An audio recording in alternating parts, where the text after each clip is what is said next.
Hello everyone, आप सभी का स्वागत है आपके अपने यूट्यूब चैनल में। बच्चों, आज की इस वीडियो में हम क्लास 10 साइंस का chapter 1 chemical reactions and equation से कुछ इंपॉर्टेंट क्वेश्चंस को समझेंगे, जो कि आपके 2024 बोर्ड परीक्षा में 100% गारंटीड है कि क्वेश्चंस यहीं से आएगा। इससे आउट क्वेश्चन आपका बिल्कुल भी नहीं जाने वाला है।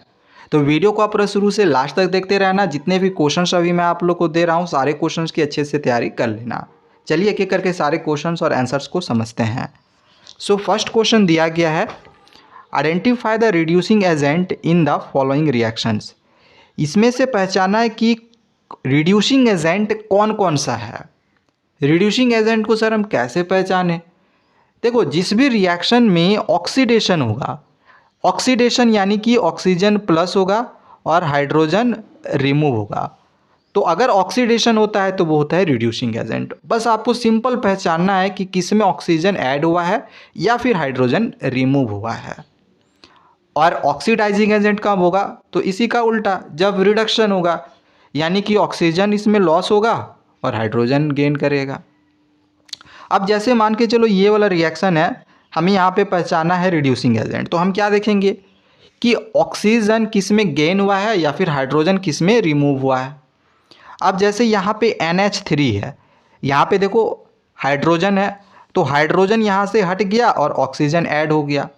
तो ऑक्सीजन का ऐड होना और हाइड्रोजन का रिमूव होना, वो क्या कहलाता है? ऑक्सीडेशन। यानी कि जो रिड्यूसिंग एजेंट होगा वो यही होगा, NH3।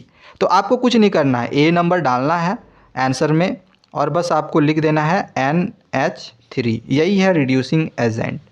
समझ में आ गया होगा। बी नंबर भी यहाँ पे समझ लो, बी नंबर देख लो।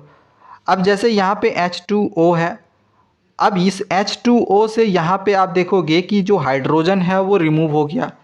तो हाइड्रोजन रिमूव होना, अभी हमने बताया ना, ऑक्सीजन या तो गेन करेगा, ऑक्सीजन या तो गेन करेगा और या तो हाइड्रोजन रिमूव होगा। तो हाइड्रोजन यहाँ से देखो रिमूव हो गया है, सिर्फ ऑक्सीजन बच गया। तो हाइड्रोजन रिमूव हुआ तो ये क्या हुआ? यहाँ पर ऑक्सीडेशन हुआ, यानी कि ये एज अ रिड्यूसिंग एजेंट की तरह काम कर रहा है। तो यही रिड्यूसिंग एजेंट होगा। तो बी नंबर का आंसर क्या होगा? H2O। ऐसे भी यहाँ पर भी आप समझ सकते हो कि यहाँ पे देखो हाइड्रोजन जो है वो ऐड हो गया। हाइड्रोजन जब ऐड होगा तो वो क्या होगा? रिडक्शन होगा। तो इस वजह से ये तो रिडक्शन हो गया, यानी कि ये ऑक्सीडाइजिंग एजेंट होगा। तो वही आंसर होगा, H2O होगा। अब बाकी देखो यहाँ पे दो क्वेश्चन है, ये आप हमें कमेंट करके बताना कि इनमें से कौन सा रिड्यूसिंग एजेंट है और इनमें से कौन सा रिड्यूसिंग एजेंट है। ये आप हमें कमेंट करके बताओगे, ठीक है। दो क्वेश्चन आपकी प्रैक्टिस के लिए हमने दे दिया है। चलो नेक्स्ट क्वेश्चन को समझते हैं आप। अगला यहाँ पे ये जो क्वेश्चन दिया गया है, देखो एक रिएक्शन करके दिखा दिया गया है। अब इस रिएक्शन में यहाँ पर x है और यहाँ पर y है। अब आपको यहाँ पे x और y की वैल्यू पता करनी है कि क्या होगा। तो इसका दो तरीका है, या तो आप इस इक्वेशन को पूरा बैलेंस्ड कर दो, x का जो भी आएगा और y का जो भी वैल्यू आएगा आप निकाल सकते हो। और दूसरा तरीका ये है कि आप रिएक्टेंट साइड देखोगे, जैसे ये जो कार्बन है, तो कार्बन में यहाँ पे कितने ये x लगा हुआ है, ठीक है। तो कार्बन के लिए हम पहले ले रहे हैं, ये x है। यहाँ पर कार्बन के लिए देख रहे हैं, यहाँ कार्बन कितना, कार्बन कितने में एटम्स है? 6 एटम है। तो x का वैल्यू कितना होगा? 6। तो सिंपल यहाँ से हम निकाल रहे हैं कि x का वैल्यू 6 हो रहा है। अब अगर यहाँ पे हाइड्रोजन देखो, तो हाइड्रोजन यहाँ पे कितने एटम है? एटम की संख्या 2y हो जाएगा, हाइड्रोजन के लिए यहाँ पे 2y होगा। और इधर हाइड्रोजन देख रहे हैं कि 12 है, यानी कि 12 कर देंगे। तो y इज इक्वल टू कितना हो जाएगा? 12/2 काटेंगे तो 2 6 12, y की वैल्यू भी 6 निकली। तो x का भी वैल्यू 6 निकला, y का वैल्यू भी 6 निकला। तो ऑप्शन ए सही होगा, 6। ठीक है। तो बहुत ही आसान सा क्वेश्चन है और इस तरह के क्वेश्चंस इधर 1-2 साल से CBSE बराबर दे रही है, तो डेफिनेटली आपके एग्जामिनेशंस में ये क्वेश्चंस भी आएगा। नेक्स्ट आगे यहाँ पे एक रिडॉक्स रिएक्शन को दिखाया गया है। अब यहाँ पे कुछ ऑप्शंस दिए गए हैं, बताना है कि क्या सही होगा। फर्स्ट वाला ऑप्शन में दिया गया है कि MnO2 is reduce to MnCl2। तो यहाँ पे देख रहे हैं कि यहाँ पे देखो ये क्या ऑक्सीजन यहाँ पे लूज़ किया। जब ऑक्सीजन लूज़ होता है तो वो होता है रिड्यूस या फिर रिडक्शन। तो सही है, ये तो रिड्यूस्ड हुआ है, तो ये वाला फिलहाल यहाँ तक सही है। अब यहाँ पे दिया गया है कि HCl is oxidise to H2O।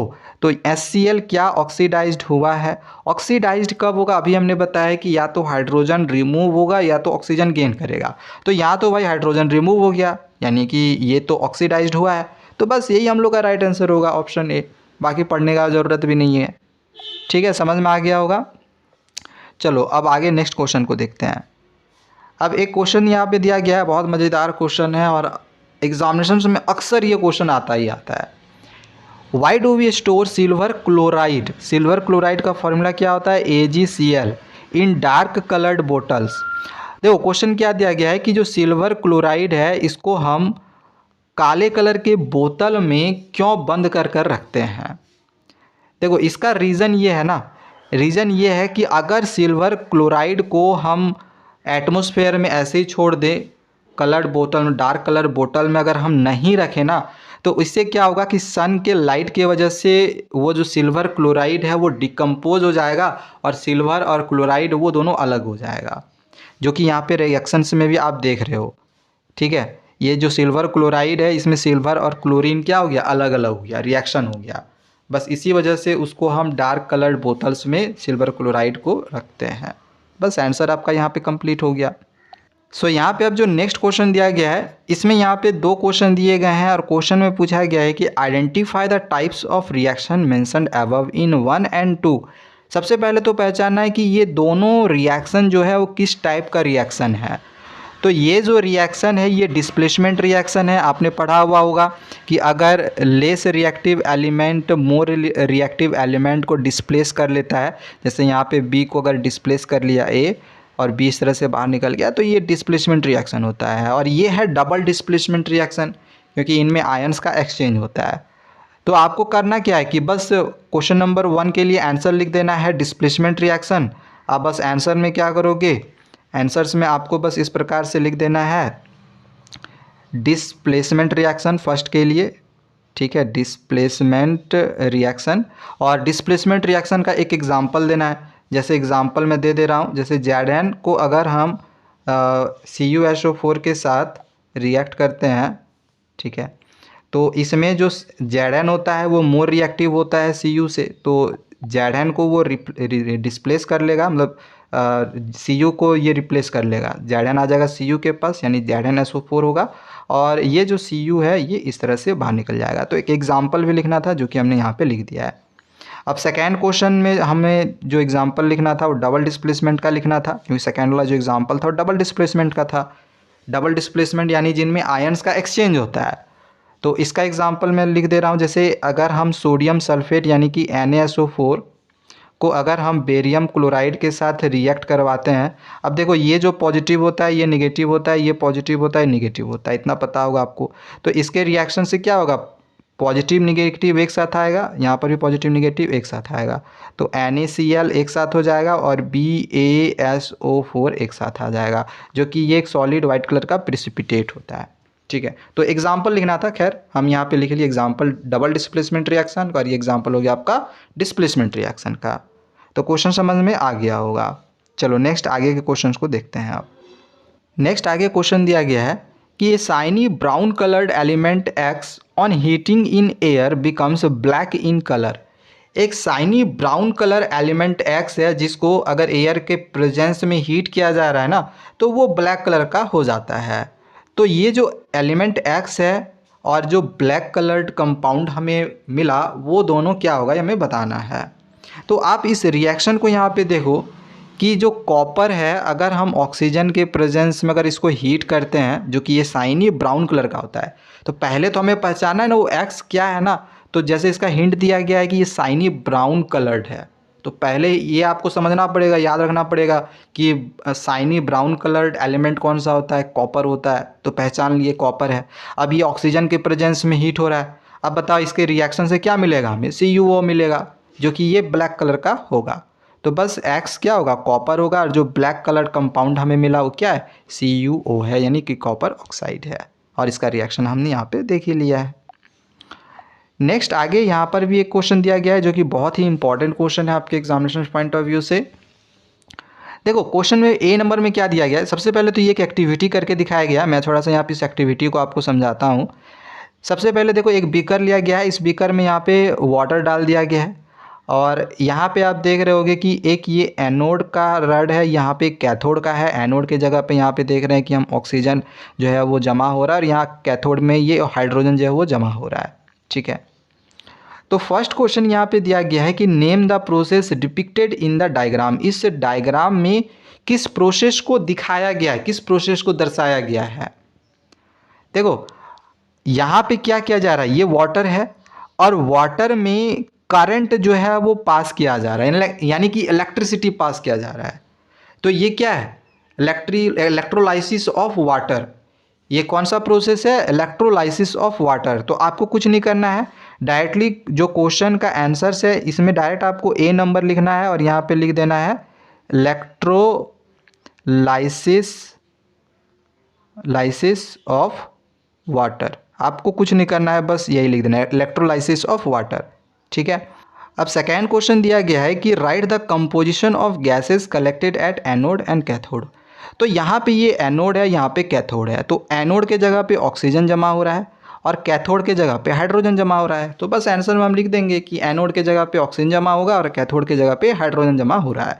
तो इस प्रकार से हम इसके आंसर्स को लिख सकते हैं कि the gas collected at cathode is hydrogen which is double the volume of oxygen collected at anode. अब ये डबल क्यों हुआ, तो आगे मैं जब थर्ड वाला क्वेश्चन बताऊंगा आपको समझ में आ जाएगा, जिसमें यहाँ पे आप देख रहे होगे कि यहाँ पर बोला गया है कि right the chemical equations of the reactions taking place in this case. यहाँ पे जो केमिकल रिएक्शंस हुआ है तो उसका इक्वेशन लिखना है। देखो यहाँ पे मैं आपको इसका जो इक्वेशन है वो लिख करके दिखा देता हूँ। सबसे पहले हमने क्या किया था, वाटर लिया था।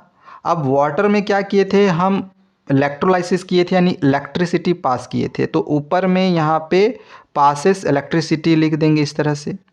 अब जब इलेक्ट्रिसिटी पास होगा तो क्या होगा, हाइड्रोजन और ऑक्सीजन अलग अलग हो जाएगा। अब बस इस इक्वेशन को आपको बैलेंस करना है। तो इसमें ऑक्सीजन 2 है तो यहाँ पे 2 लगा देंगे, हाइड्रोजन इसमें 4 हो गया, यहाँ पे 2 लगा देंगे। तो देखो हाइड्रोजन कितना हो गया, 4 हो गया ना। तो बस इसी वजह से सेकेंड क्वेश्चन का जो आंसर है, सेकेंड क्वेश्चन का यहाँ पे आंसर जो हमने अभी आप लोगों को बताया कि डबल लिखा था, इसके पीछे का रीज़न वही था कि जो हाइड्रोजन था वो डबल था ऑक्सीजन से। ठीक है, तो इस वजह से यहाँ पे डबल लिखा हुआ था। समझ में आ गया होगा, क्योंकि यहाँ पे जो हाइड्रोजन है वो देखो लो डबल आ रहा है, ऑक्सीजन से डबल आ रहा है ना, बस इसी वजह से। चलो यहाँ पे एक क्वेश्चन और होगा, उस क्वेश्चन को भी हम देख लेते हैं। लास्ट क्वेश्चन दिया गया कि the reaction does not take place if a few drops of dilute sulphuric acid are not added to water, why. अब देखो क्वेश्चन में क्या है कि यहाँ पे ये जो प्रोसेस हो रहा है, जो रिएक्शन हो रहा है, तो अगर हम इस वाटर में डाइल्यूट सल्फ्यूरिक एसिड ना डालें, इसमें डाइल्यूट सल्फ्यूरिक एसिड डाला गया है, तभी जो इलेक्ट्रिसिटी है वो पास हो रहा है। तो अगर हम डाइल्यूट सल्फ्यूरिक एसिड को नहीं डालें तो ये रिएक्शन बोल रहा है कि नहीं होगा। कारण बताओ क्यों ये रिएक्शन नहीं होता अगर हम डाइल्यूट सल्फ्यूरिक एसिड को नहीं डालते तो देखो रीज़न बहुत ही सिंपल सा है कि अगर हम डाइल्यूट सल्फ्यूरिक एसिड नहीं डालेंगे तो रिएक्शन इस वजह से नहीं होगा क्योंकि जो वाटर होता है वो गुड कंडक्टर ऑफ इलेक्ट्रिसिटी नहीं होता है, उसमें इलेक्ट्रिसिटी पास तब तक नहीं होगा जब तक आप उसमें कुछ मिलाओगे नहीं। तो इस वजह से हमने यहाँ पे क्या किया कि डाइल्यूट सल्फ्यूरिक एसिड डाल दिया, जिसकी वजह से इलेक्ट्रिसिटी जो होगा वो पास होगा। तो बस यही है आपका आंसर। तो बस इतने ही क्वेश्चंस है, अगर आप इतने क्वेश्चंस की तैयारी कर लेते हो ना तो समझ लो आपका चैप्टर 1 जो है वो कंप्लीट तैयारी हो गया है। इससे ज़्यादा क्वेश्चन चैप्टर 1 में पूछते ही नहीं हैं। एक दो क्वेश्चन एक्टिविटी से आता है, एक दो क्वेश्चन डिस्प्लेसमेंट डबल डिस्प्लेसमेंट से आता है, और एक आध जो क्वेश्चन रहता है वो बैलेंस्ड केमिकल इक्वेशन से पूछा जाता है। तो हमने आपको चैप्टर 1 के इंपॉर्टेंट क्वेश्चंस करवा दिए हैं। अगली वीडियोज़ में आपको हम चैप्टर 2 के भी करवाएंगे। तब तक हमारे चैनल को सब्सक्राइब करके रख लेना। Thank you, bye bye.